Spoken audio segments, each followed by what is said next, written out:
Hello student, आज हम शुरू करने जा रहे हैं अपना chapter chemical reaction and equation. Generally हम लोग को केमिकल इक्वेशन देख के बहुत डर लगने लगता है कि किस तरह से केमिकल इक्वेशन बनाया जाएगा, क्या होगा। तो बहुत ही आसान चैप्टर, अगर हम इस चैप्टर को ध्यान से पढ़ेंगे, बहुत ही ध्यान से पढ़ेंगे, आगे का मतलब सिर्फ 10 तक ही नहीं हेल्प करेगा, ये आगे 11th 12th में भी हेल्प करने वाला है। तो चलिए स्टार्ट करते हैं। सबसे पहले तो बात कर लेते हैं कि इस चैप्टर में हमें पढ़ना क्या क्या है। तो इस चैप्टर में हम सबसे पहले पढ़ेंगे फिजिकल चेंज, इसके बाद केमिकल चेंज पढ़ेंगे, केमिकल रिएक्शन के बारे में पढ़ेंगे, किस तरह से केमिकल रिएक्शन को रिप्रेजेंट किया जाता है। इसके बाद हमें पढ़ना है केमिकल इक्वेशन किस तरह से बैलेंस किया जाता है, ये पढ़ेंगे। टाइप्स ऑफ केमिकल इक्वेशन पढ़ेंगे और कोरोजन एंड रेसिडिटी, और चैप्टर हो जाएगा ख़त्म। तो हमारे पास बस इतनी ही सी टॉपिक है, ये 7-8 टॉपिक है इस चैप्टर के अंदर, जिसे हमें डिटेल में पढ़ना है। लेकिन ये चैप्टर बहुत ही बेसिक चैप्टर है। अगर 10th में ये चैप्टर अगर हमें समझ में आ गया तो आगे का जो अगला एसिड बेस वाला चैप्टर है और मेटल और नॉन मेटल वाला, ये दोनों चैप्टर मुझे बहुत ही आसानी से, बहुत ही आराम से समझ में आने वाला है। तो स्टार्ट करते ये चैप्टर हम लोग केमिकल रिएक्शन एंड इक्वेशन। तो सबसे पहले हम बात करेंगे कुछ प्रॉपर्टीज़ की, कुछ चेंजेस की बात करेंगे। चेंजेस देखो दो तरह के होते हैं, एक को बोलते हैं फिजिकल चेंज और एक को बोलते हैं केमिकल चेंज। फिजिकल चेंज और केमिकल चेंज। फिजिकल चेंज में क्या करते हैं, जनरली हम स्टेट्स को चेंज कर देते हैं। चेंज का मतलब क्या होता है, बदलाव होता है भैया। और फिजिकल चेंज का मतलब भौतिक परिवर्तन और केमिकल चेंज का मतलब होता है रासायनिक परिवर्तन। फिजिकल चेंज में हम लोग स्टेट चेंज की स्टडी करते हैं। अगर कोई भी सब्सटेंस का स्टेट चेंज हो जाए, शेप चेंज हो जाए, साइज चेंज हो जाए, तो उसे हम लोग फिजिकल चेंज के अंदर काउंट करते हैं। जबकि केमिकल चेंज के अंदर हम क्या काउंट करेंगे, केमिकल चेंज के अंदर अगर किसी भी सब्सटेंस का कंपोजिशन चेंज हो जाए तब उसे हम केमिकल चेंज बोलते हैं। तो जनरली यही डिफरेंस है फिजिकल चेंज और केमिकल चेंज में। हम लोग बदलाव देखते रहते हैं, हम लोग सारी चेंजेस देखते रहते हैं। जैसे हम आइस लिए हैं, आइस को मेल्ट करा देते हैं तो वाटर बन जाता है, फिर वाटर को हम फिर से फ्रीज करा दें तो फिर आइस बन जाता है। तो ये चेंजेस जो आएगा इसे हम फिजिकल चेंज के अंदर रखेंगे। क्यों? क्योंकि इसमें स्टेट चेंज हो रही है। इसी तरह अगर वाटर को बॉयल करा दिया जाए तो वाटर बॉयल होने के बाद फिर क्या बनता है, वेपर बनता है। वाटर लिक्विड स्टेट में है और वेपर गैस स्टेट में है। तो ये भी फिजिकल चेंज के अंदर ही काउंट करेंगे। इसी तरह अगर किसी भी सब्सटेंस का कंपोजिशन चेंज हो जाए, अगर उसका कंपोजिशन चेंज हो जाए मीन्स जिससे वो मिलके बना है वो उसका कंपोजिशन चेंज हो जाए, तो उसे हम केमिकल चेंज के अंदर काउंट करते हैं। तो चलिए हम लोग फिजिकल चेंज और केमिकल चेंज के बारे में आज बात कर लेते हैं और थोड़ा सा डिटेल देख लेते हैं कि फिजिकल चेंज क्या होता है और केमिकल चेंज क्या होता है। तो फिजिकल चेंज में स्टेट चेंज हो जाती है। मैंने बोला था, अभी पहले ही बोला हूँ कि आइस है, आइस को अगर मेल्ट करा के हम वाटर बना देंगे तो ऐसी अगर चेंज कहीं पे भी ऐसा चेंज होता है तो उसे हम फिजिकल चेंज के अंदर काउंट करने वाले हैं। लेकिन केमिकल चेंज में हम कंपोजिशन को चेंज कर देते हैं। मतलब हम वाटर बना रहे हैं तो वाटर कैसे बनता है, तो हम जानते हैं हाइड्रोजन को अगर ऑक्सीजन से रिएक्शन करा दें तो हमारे पास वाटर फॉर्म हो जाएगा। तो हाइड्रोजन का कंपोजिशन अलग था, ऑक्सीजन का कंपोजिशन अलग था, तो वाटर का कंपोजिशन अलग हो गया। तो अगर कोई भी सब्सटेंस कन्वर्ट होकर किसी दूसरे सब्सटेंस में बदल जाता है तो ऐसा चेंज केमिकल चेंज कहलाता है। अगर कुछ एग्जांपल और ले लें, ग्रेप्स था और वो कन्वर्ट हो गया, उसका फर्मेंटेशन करा दिए तो वो बन गई वाइन। तो ये भी चेंज जो है ये केमिकल चेंज के अंदर आता है। हम मिल्क ले लें और मिल्क कन्वर्ट हो जाए कर्ड में तो ये भी आएगा केमिकल चेंज के अंदर। तो मिल्क से कर्ड बन गया तो कर्ड से फिर मिल्क नहीं बन सकता है, तो ऐसा चेंज केमिकल चेंज कहलाता है। एक बार ग्रेप्स से वाइन बन गई तो वाइन से फिर ग्रेप्स नहीं बनेगा। तो अगर कोई भी सब्सटेंस ईजिली रिवर्स ना हो पाए तो उस चेंज को बोलेंगे केमिकल चेंज, और अगर हम ईजिली रिवर्स कर सकते हैं तो उसे हम नाम देते हैं फिजिकल चेंज। चेंज में सब्सटेंस चेंज नहीं होता है, उसकी सिर्फ स्टेट चेंज हो जाती है। फिजिकल चेंज को ईजिली रिवर्स किया जा सकता है। फिजिकल चेंज में हम लोग कंपोजिशन को चेंज नहीं कर पाते हैं। फिजिकल चेंज में कोई नया सब्सटेंस नहीं बनता है। जबकि केमिकल चेंज में कंपोजिशन चेंज हो जाती है, कोई नया सब्सटेंस बनता है, उसे ईजिली रिवर्स नहीं किया जा सकता। तो यही मेन डिफरेंस है फिजिकल चेंज और केमिकल चेंज में। इसके बाद हम लोग बात करेंगे केमिकल रिएक्शन की। तो स्टूडेंट, केमिकल रिएक्शन में क्या होता है, कोई भी सब्सटेंस अगर कन्वर्ट होके कोई नया सब्सटेंस बना ले, कोई नए सब्सटेंस में कन्वर्ट हो जाता है, तो इस रिएक्शन को हम लोग केमिकल रिएक्शन बोलते हैं। तो केमिकल रिएक्शन की डेफिनेशन क्या देंगे, the process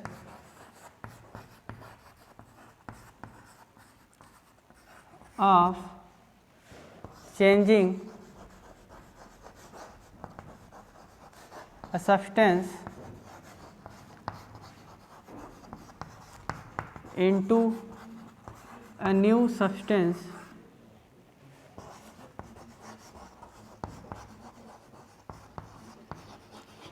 with new properties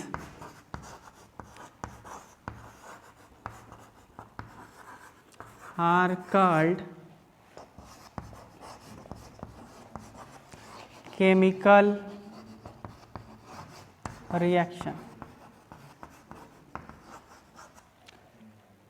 chemical reaction में हम लोग क्या स्टडी करेंगे, the process of change a substance into a new substance with new properties. इसमें एक सब्सटेंस किसी दूसरे सब्सटेंस में चेंज हो जाता है और उसकी प्रॉपर्टीज़ भी क्या हो जाती हैं, डिफरेंट हो जाती हैं। तो ऐसे रिएक्शन को हम नाम देने वाले हैं केमिकल रिएक्शन का। ऐसे केमिकल रिएक्शन, अगर हमने मैग्नीशियम को the presence of air burn कर दिया तो हमारे पास आता है मैग्नीशियम ऑक्साइड का वाइट प्रेसिपिटेट। मीन्स मैग्नीशियम को हमने जलाया ऑक्सीजन के प्रेजेंस में तो मैग्नीशियम ऑक्साइड बन गया। यहाँ पे मैग्नीशियम अलग था, ऑक्सीजन अलग, और मैग्नीशियम ऑक्साइड भी अलग हो गया। मीन्स ये दोनों जुड़ गए और ये कोई नया सब्सटेंस बन गया। तो अगर ऐसा कहीं भी रिएक्शन होता है कि वो सब्सटेंस चेंज होकर किसी दूसरे सब्सटेंस में कन्वर्ट हो जाता है तो उसे हम केमिकल रिएक्शन बोलते हैं। अब बात आती है कि केमिकल रिएक्शन को रिप्रेजेंट कैसे किया जाएगा। तो हम लोग केमिकल रिएक्शन में दो चीज़ रहती है। देखो, एक तो वो चीज़ जो हम पहले लिए हैं और एक वो चीज़ जो बाद में बनी हुई है। तो जो चीज़ बनती है उसे हम प्रोडक्ट बोलते हैं और जो चीज़ ली जाती है पहले उसे हम रिएक्टेंट बोलते हैं। तो रिएक्टेंट की डिफिनेशन क्या लिखेंगे, those chemical species which take part in chemical reaction are called reactant. तो ऐसी केमिकल स्पीशीज जो केमिकल रिएक्शन में पार्टिसिपेट करती हैं उसे हम रिएक्टेंट बोलते हैं, और ऐसी केमिकल स्पीशीज जो केमिकल रिएक्शन के बाद बनती है उसे हम प्रोडक्ट बोलते हैं। रिएक्टेंट, तो रिएक्टेंट की डेफिनेशन में लिखेंगे those chemical species which take part in chemical reaction are called reactant. और प्रोडक्ट की डेफिनेशन में हम लिखेंगे those chemical species which are formed as a result of chemical reaction are called product. तो दो चीज़ें होती है, रिएक्टेंट और प्रोडक्ट। ये चीज़ें हम लोग को आसानी से समझ में आ जानी चाहिए, कोई बहुत बड़ी चीज़ नहीं है। और इसके बाद बात आती है कि how to represent chemical reaction. Means हम लोग केमिकल रिएक्शन को किस तरह से रिप्रेजेंट कर सकते हैं, किस तरह से केमिकल रिएक्शन को रिप्रेजेंट किया जाता है। तो केमिकल रिएक्शन को रिप्रेजेंट करने के लिए रिएक्टेंट को हम लेफ्ट हैंड साइड लिखते हैं, रिएक्टेंट को हम लेफ्ट हैंड साइड लिखते हैं, प्रोडक्ट को हम राइट हैंड साइड लिखेंगे। और रिएक्टेंट और प्रोडक्ट के बीच में एक एरो लगाई जाती है।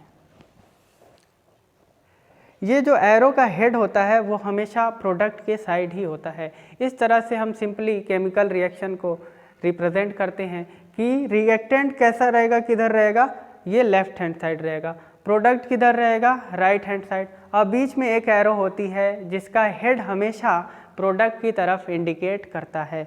बात आती है अगर एक से ज़्यादा रिएक्टेंट हो तो कैसे लिखेंगे। तो एक से ज़्यादा रिएक्टेंट हो तो प्लस साइन लगा के उसे भी हम लेफ़्ट साइड ही लिखने वाले हैं, और अगर एक से ज़्यादा प्रोडक्ट हो तो उसे प्लस साइन लगा के हम राइट साइड लिखने वाले हैं। एक से ज़्यादा भी हो सकते हैं, एक भी हो सकता है। जैसे अगर ए है वो कन्वर्ट हो गया बी में तो एक ही था, कन्वर्ट हो गया। लेकिन एक से ज़्यादा है तो प्लस साइन लगा के हम लेफ़्ट हैंड साइड लिखेंगे, और एक से ज़्यादा अगर प्रोडक्ट बनेगा तो प्लस साइन लगा के हम राइट हैंड साइड लिखने वाले हैं।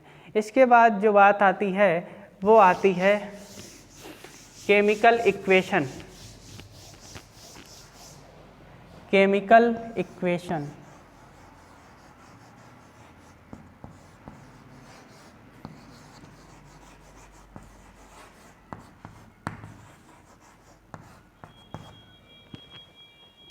अब यहाँ से ध्यान देने वाली बात है, क्योंकि यहीं से क्वेश्चन बोर्ड में आने वाले हैं। तो अभी हमने केमिकल रिएक्शन को रिप्रेजेंट किया, रिएक्टेंट को हमने लेफ्ट हैंड साइड लिखा था और प्रोडक्ट को हमने राइट हैंड साइड लिखा था और बीच में एक एरो लगाई थी। लेकिन केमिकल इक्वेशन में क्या होता है, इसी रिएक्टेंट और प्रोडक्ट को उसके सिंबल और उसके फार्मूले के फॉर्म में हम रिप्रेजेंट करेंगे। अगर इस तरह से हम रिप्रेजेंट कर दें केमिकल रिएक्शन को, तो उसी को हम केमिकल इक्वेशन बोलते हैं। तो जनरली हम लोग डेफिनेशन क्या देखें, representation of chemical reaction in form of symbol and formulas of reactant and product are called chemical equation. तो केमिकल इक्वेशन उसी केमिकल इक्वेशन का रिप्रेजेंटेशन होता है, केमिकल रिएक्शन का रिप्रेजेंटेशन होता है, जिसे सिंबल और फार्मूले के फॉर्म में हम लोग रिप्रेजेंट करते हैं। तो सिंबल और फार्मूला सभी सब्सटेंस का हम लोग को याद होगा। 9th में हम 30 तक जिंक तक हम केमिकल सिंबल याद किए होंगे।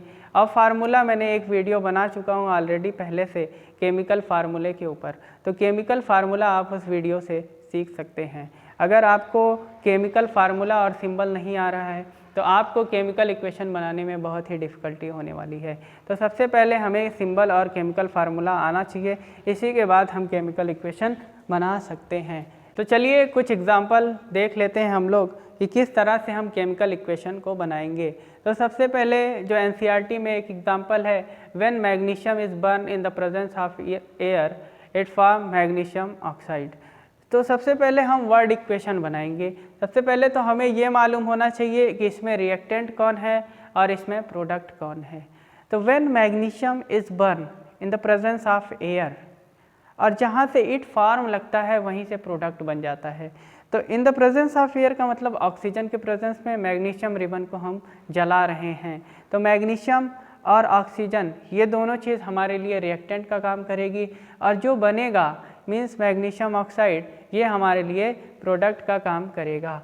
तो हम कैसे लिखते थे, रिएक्टेंट को हम लेफ़्ट हैंड साइड लिखते थे, तो मैग्नीशियम को भी हम कहाँ लिखेंगे, लेफ़्ट हैंड साइड लिखेंगे। तो मैग्नीशियम लिख दिए, प्लस ऑक्सीजन की प्रेजेंस में जल रहा है तो ऑक्सीजन भी लिखा जाएगा,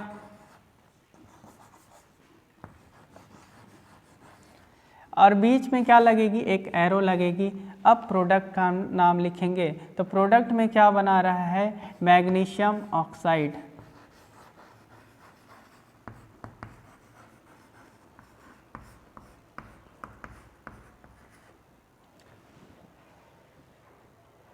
अब इसी को अगर इसके सिंबल और फार्मूले के फॉर्म में हम रिप्रेजेंट कर दें तो इसी को हम केमिकल इक्वेशन बोलेंगे। मैग्नीशियम का सिंबल हम लोग पढ़े हैं, क्या होता है, Mg होता है, प्लस ऑक्सीजन, ऑक्सीजन को क्या बोलेंगे, O2, बीच में एरो रहेगी मेरी, और मैग्नीशियम ऑक्साइड। अब फार्मूले की ज़रूरत पड़ेगी। तो मैग्नीशियम कैसे बनेगा, देखिए magnesium oxide, magnesium Mg oxide O। Magnesium पे कितना चार्ज होता है, +2, और ऑक्साइड पे होता है -2।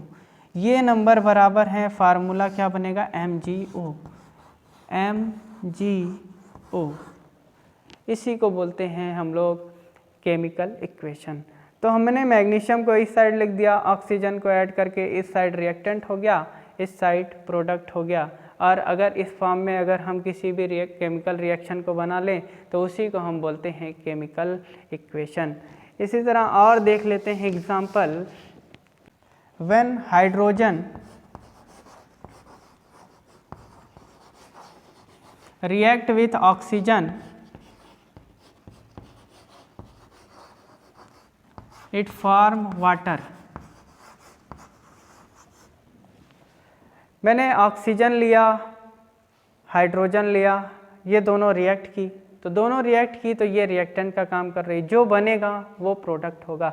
तो हाइड्रोजन का सिंबल कैसे लिखेंगे हम, H2, ऑक्सीजन को लिखेंगे O2, और ये दोनों मिलके बनाएंगे क्या, वाटर, और वाटर का फार्मूला क्या होता है, H2O। तो इस तरह से हम केमिकल इक्वेशन को बनाते हैं। When calcium carbonate is heated, when calcium carbonate is heated it breaks into calcium oxide and carbon dioxide. तो हमने किसको हीट किया? कैल्शियम कार्बोनेट को। अगर कैल्शियम कार्बोनेट को हीट किया तो ये किस तरह से काम करेगा? मेरे लिए रिएक्टेंट का काम करेगा। तो मैं लिखता हूँ कैल्शियम कार्बोनेट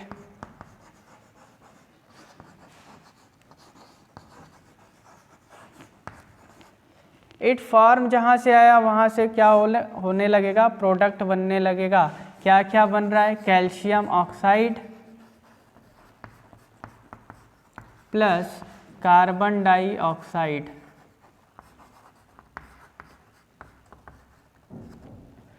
अब इसी का केमिकल इक्वेशन बनाना है। हमने वर्ड इक्वेशन बना लिया। कैल्शियम कार्बोनेट को रिएक्टेंट था, कैल्शियम कार्बोनेट को मैंने लेफ्ट हैंड साइड रखा। कैल्शियम ऑक्साइड और कार्बन डाइऑक्साइड बना तो ये प्रोडक्ट का काम करेगा, तो हमने इसे राइट हैंड साइड रख दिया, बीच में हमने एरो लगा लिया। अब कैल्शियम कार्बोनेट का हमें फार्मूला लिखना होगा। कैल्शियम का मतलब होता है Ca, कार्बोनेट CO3 होता है, कैल्शियम पे +2 होता है, कार्बोनेट पे -2 होता है। तो फार्मूला क्या बनेगा? CaCO3। तो कैल्शियम कार्बोनेट का फार्मूला CaCO3, एरो लगाएंगे बीच में। कैल्शियम ऑक्साइड बनाना है, कैल्शियम का क्या होता है? Ca, ऑक्साइड O, कैल्शियम पे +2, ऑक्साइड पे -2। फार्मूला क्या बनेगा? यही बनेगा। तो हमारे पास फार्मूला हो जाएगा CaO प्लस कार्बन डाइऑक्साइड का क्या हो जाता है? CO2।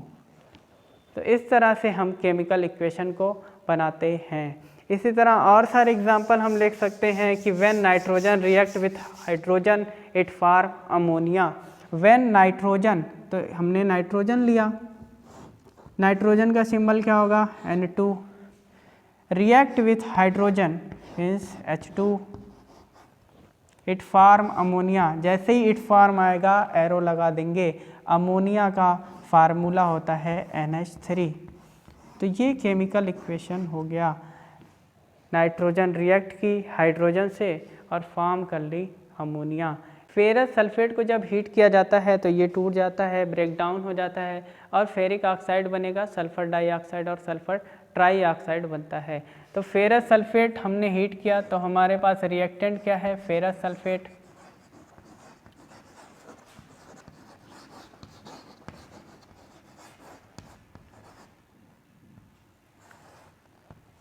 ये बनाता क्या क्या है? Ferric oxide,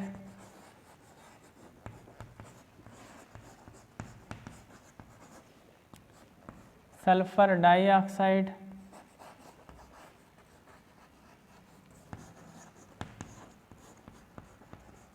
plus sulphur trioxide. यानी एक चीज़ फेरस सल्फेट को हीट किया, फेरिक ऑक्साइड, सल्फर डाइऑक्साइड और सल्फर ट्राइऑक्साइड में स्प्लिट हो गया। तो फेरस सल्फेट का फार्मूला कैसे बनेगा? फेरस होता है Fe और सल्फेट होता है SO4, दोनों पे 2+ होता है, इसीलिए इसका बनेगा FeSO4। फेरिक ऑक्साइड का बनेगा Fe2O3, सल्फर डाइऑक्साइड SO2 और सल्फर ट्राइऑक्साइड SO3। तो ये मेथड थी कि किस तरह से हम किसी भी केमिकल इक्वेशन को लिखते हैं।